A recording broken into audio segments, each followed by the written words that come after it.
आइए शुरुआत कर रहे हैं कि हमेशा मोटिवेट कैसे रहे।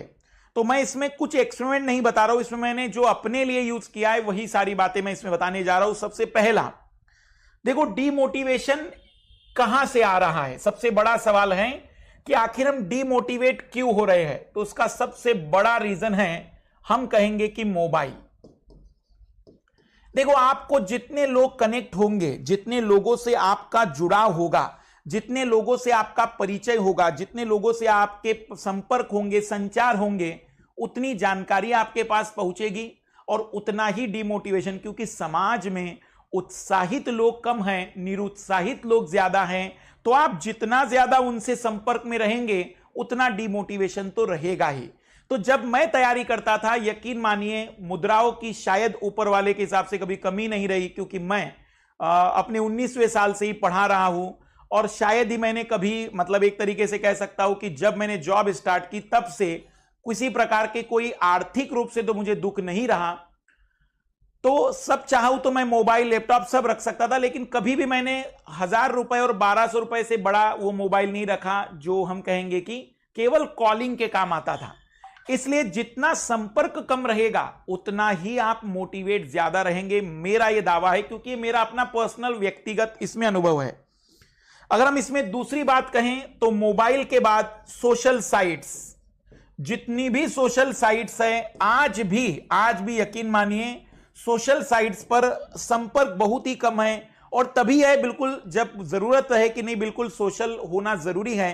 क्योंकि मैं जब आप लोगों को पढ़ा रहा हूं तो मैं सोशल हो ही चुका हूं, मैं अपने दायित्वों का निर्वहन कर रहा हूं। तो सोशल साइट्स बहुत मिनिमम। क्योंकि यकीन मानिए सबसे ज्यादा तकलीफ कब हो रही है हमारे भारतीयों को, खुद के दुख से दुखी नहीं है भारतीय, दूसरों के सुख से ज्यादा दुखी है। और यहां मैं बताऊं कितना दुख है, शॉर्ट टर्म। किसी का देखो, किसी व्यक्ति ने फोटोग्राफ डाला तो सामने वाला जब देख रहा है तो उसको तो लग रहा है कि व्यक्ति अपनी जिंदगी में बहुत खुश है, लेकिन वो फोटोग्राफ तो 1 मिनट का है ना। वो 1 मिनट की खुशी, और हो सकता है वो 23 घंटे बहुत दुखी हो, पर तुम्हें उसने दुखी कर दिया उस फोटोग्राफ के कारण। तो मैं सजेशन देता हूं कि सोशल साइट से कांटेक्ट बहुत न्यूनतम रखिए। ऐसी कोई जानकारी नहीं है जो आपको सामान्य किसी और स्रोत से ना मिल पाए और वो सोशल साइट से मिल जाएगी। ये उन लोगों के लिए होता है जिनके पास कोई टारगेट नहीं है, जिनको लगता है कि अब उनके जीवन में मोक्ष प्राप्ति का समय आ चुका है, जिनकी मृत्यु निकट हो चुकी है, जिन्हें लगता है कि अब उनके जीवन का कोई दूसरा विकल्प या और उनके जीवन का कोई दूसरा उद्देश्य नहीं बच चुका है। ये उन लोगों को छोड़ दीजिए, यकीन मानिए न्यूनतम रहिए सोशल साइट्स पर। और तीसरा, जितना ज्यादा हो सके सामाजिक संबंध भी कम रखिए। बिल्कुल लोगों को स्वार्थी कहने दीजिए। सामाजिक संबंधों का मतलब हुआ अपने परिवार से बात करिए, बाकी कहीं पर नहीं। मित्र की बात है तो बहुत कम मित्र बचे हैं वर्तमान के युग में। आप अगर गिने चुने कहेंगे तो एक आध मित्र आपको लगेगा जो मित्र हैं। तो बहुत ही कम लोगों से संपर्क करिए, सारी बातें शेयर करने वाला कोई एक आध व्यक्ति हो सकता है। मिनिमम रखिए सामाजिक संबंध, क्योंकि जितना दुख वर्तमान में तुम्हारे जीवन में सामाजिक संबंधों से आ रहा है ना, उतना दुख कोई भी उत्पन्न नहीं कर सकता। और मेरा तो मानना होता है कि इस मानव जीवन में सबसे बड़े उसके दुखों का कारण वो स्वयं है और उसके स्वयं के लिए जिम्मेदार है उससे जुड़े हुए ये सारी बातें। तो अगर एक सिंपल सी मैं बात कहूं कि हमेशा मोटिवेट रहने के लिए इन 3 चीजों को हटाइए। अब क्या करें उसे ध्यान देते हैं। कभी कभी हम खुद से भी दुखी हो जाते हैं कि हमारा जो परिणाम है वो अच्छा नहीं आ रहा है। कई बार छोटी छोटी एग्जामों में फेल होने से डर लगता है। जैसे हम कहेंगे कि हमारा मेडिकल की जब तैयारी थी तो लगातार 3 वर्षों तक हम केवल तैयारी करते रहे और फेल होते गए, तो बहुत दुख रहा। तो कई बार जब डीमोटिवेशन होता था तो हम क्या करते थे कि सबसे पहला तो कमरा, हम जिस कमरे में पढ़ रहे होते हैं, जहां पर भी पढ़ रहे होते हैं, बिल्कुल पॉजिटिव एनवायरनमेंट के लिए जितनी हवाबाजी हो सकती है ना, बहुत बड़ी बड़ी बातें कि जितना ज्यादा दुख होगा सफलता उतनी बड़ी होगी, लिखते चलो, बहुत असर डालती है ये।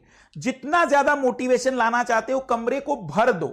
जैसे कि आप कह सकते हैं कि स्वामी विवेकानंद जी ने कहा है कि स्ट्रगल ही जीवन है, और जहां पर स्ट्रगल खत्म वहां मान लीजिए कि मृत्यु है।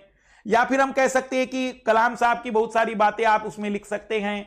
या मैं कहूं कि भर दीजिए कमरे को जितने ज्यादा स्लोगन से, पॉजिटिव, सब कुछ पॉजिटिव। 5-10 स्लोगन लगभग दीवारों पर लगे होने चाहिए, ताकि किसी भी समय जब नकारात्मकता दिमाग में आए तो उन स्लोगनों को पढ़कर मस्तिष्क में उन नकारात्मकताओं से लड़ने की ताकत तो विकसित हो जाए। तो पहला उपाय मैं जो करता था हमेशा मोटिवेट रहने के लिए, कि हमारे कमरे में हमेशा ही जितना पॉजिटिव हो सकता है वो इन्वायरमेंट रहे। पॉजिटिव इन्वायरमेंट बहुत जरूरी होता है कई बार नकारात्मक ताकतों से लड़ने के लिए। तो अपने कमरे को पॉजिटिव बनाइए, बहुत सारी चीजें अच्छी रखिए और लिखते चलिए बार बार कि जितना मैं स्ट्रगल करूंगा मुझे उम्मीद नहीं गारंटी है कि मैं उतना ही ज्यादा सफल होऊंगा। फिर अपनी मर्जी से कुछ लिखते चले जाइए कि देखेंगे अगर सफल हुए तो बहुत बढ़िया है, नहीं सफल हुए तो अंतिम परिणाम मृत्यु तो सबकी ही है, हमारी भी होगी, क्योंकि अंतिम और क्या हो सकता है, इससे बड़ा तो कुछ परिणाम नहीं है इस पृथ्वी पर। मृत्यु से बड़ा कोई परिणाम नहीं है।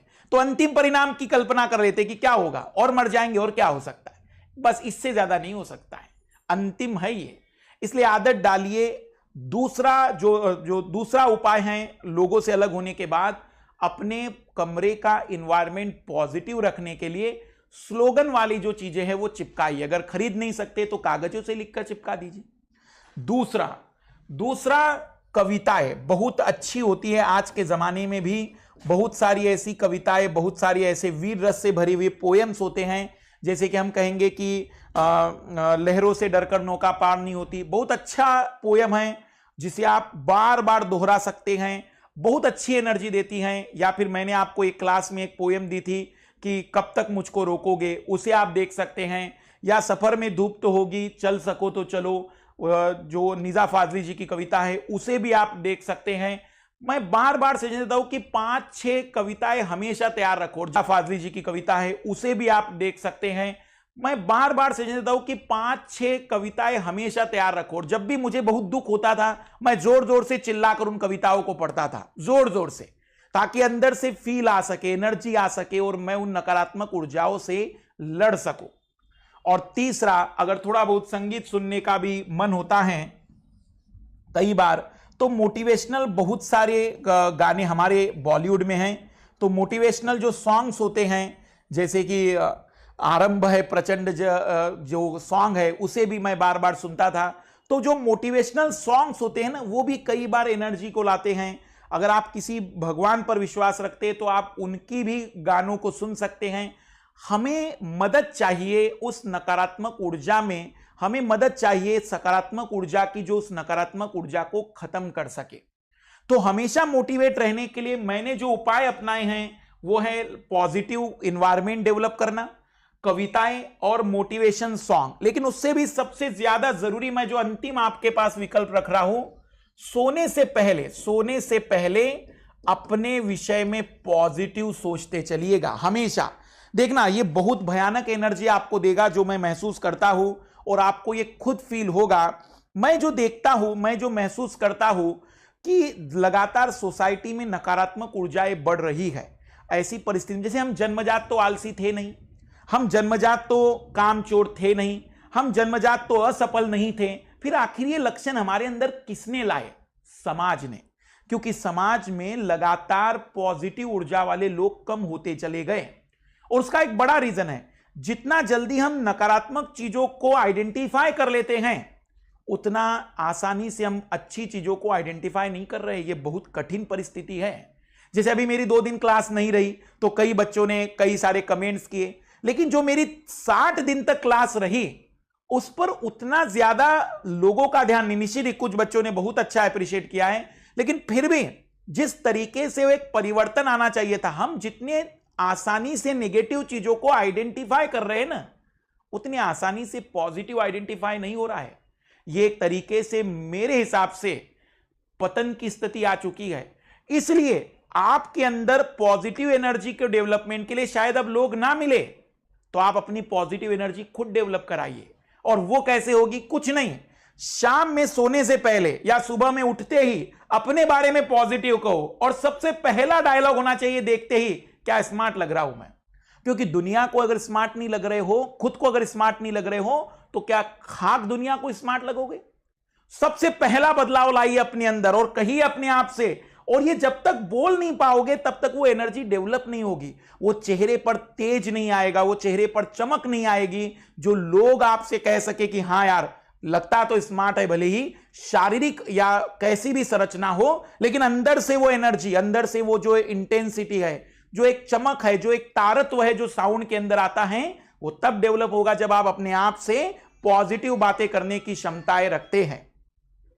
एक सिंपल सी बात मैं कहूं तो प्रतिदिन प्रतिदिन प्रतिदिन, देखना शुरुआत में कठिनाई होगी, लेकिन इस फार्मूले को अपनाना, मैं दावा कर रहा हूं 15 दिन के अंदर अगर परिणाम न मिले तो सीधा क्लेम कर दिया करिए कि मधुकर सर बहुत ही खराब इंसान है, सीधा बोल दिया करिए। मैं बता रहा हूं कि केवल 15 दिन तक एटलीस्ट 2 मिनट, शुरुआत में ज्यादा नहीं तारीफ हो पाती है, कठिन होता है, पर एटलीस्ट 2 मिनट तारीफ करनी है। कैसे?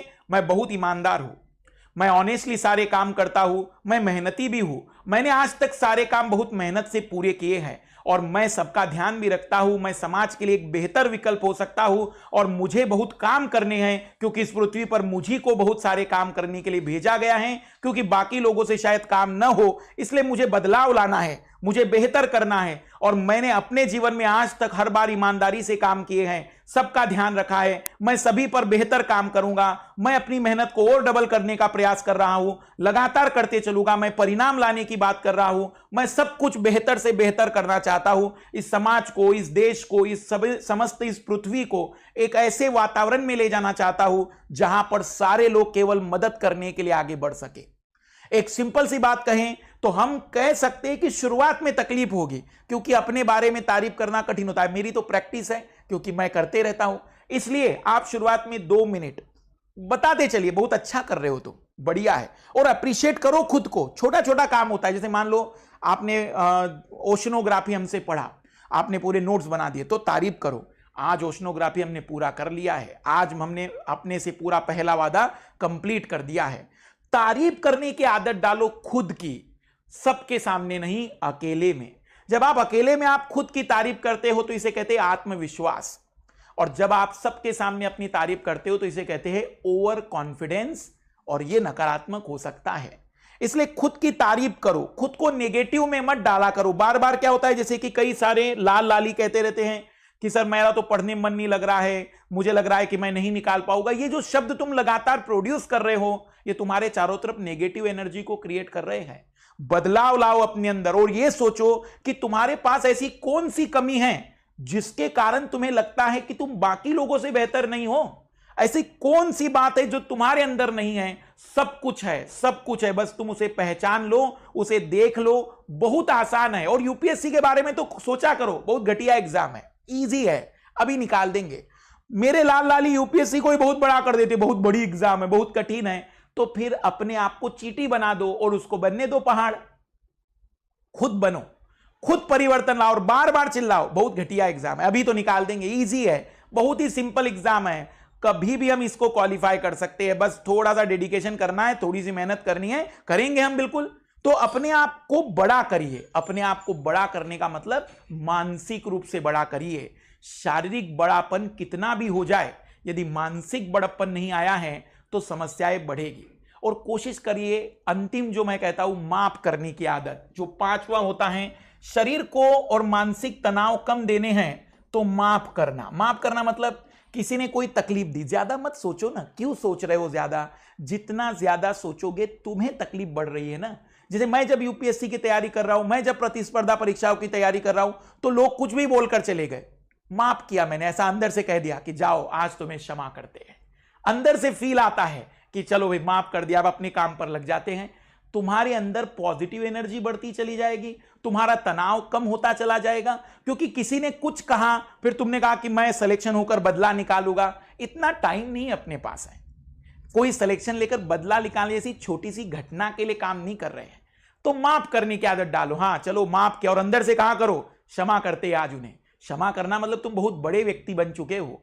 इसलिए जब भी कोई अड़ोस पड़ोस के लोग, कई बार जैसे मेरे पास भी मैसेज आते हैं कि परिवार के लोग भी विरोध कर रहे हैं, करने दो, माफ करते चलो, और तुम अपना काम चलने दो, पढ़ते रहो, लोगों को कुछ भी कहने दो, परिवार के लोगों को कुछ भी कहने दो, माफ करते चलो। तुम बड़े होते चले जा रहे हो, और बहुत जल्द ही तुम परिणाम की ओर भी आगे बढ़ने वाले हो। जितना विरोध करोगे दुख उतने बढ़ेंगे, समस्याएं उतनी बढ़ेगी, और जितना ज्यादा माफ करते चलोगे तुम फील करोगे कि तुम्हारा जीवन सरल होता जा रहा है, आसान होता चला जा रहा है। लोगों को समझने दो कि तुम कमजोर होते जा रहे हो, लेकिन तुम वास्तव में शक्तिशाली बनते चले जा रहे हो। इतने ज्यादा शक्तिशाली बन रहे हो कि जिन लोगों से की औकात थी तुम्हें कभी बोलने की, वो आज तुम्हारे सामने बोल नहीं सकते हैं। तुम शक्तिशाली बन रहे हो। समय का इंतजार करो, तुम्हारा भी समय आएगा। बस लड़ने की आदत डालो, जिद करने की आदत डालो, और अपने आप को थोड़ी तकलीफ भी दिया करो। कभी कभी जब अपने कोई प्रॉमिस पूरे ना हो तो शाम का खाना न खाया करो। अपना कोई प्रॉमिस ना पूरा हो तो जो अपने जीवन को बहुत अच्छा लगे उसे पूरा न किया करो। शरीर को जब पीड़ाएं दी जाती हैं तो वह नियमों का पालन बहुत बेहतर तरीके से करता है। इसलिए मैं अपने स्टूडेंट्स, अपने लाल लालियों को बता दूं कि जितना ज्यादा मोटिवेट रहोगे, जितना पॉजिटिव रहोगे, उतना ही यूपीएससी आपके बहुत नजदीक है।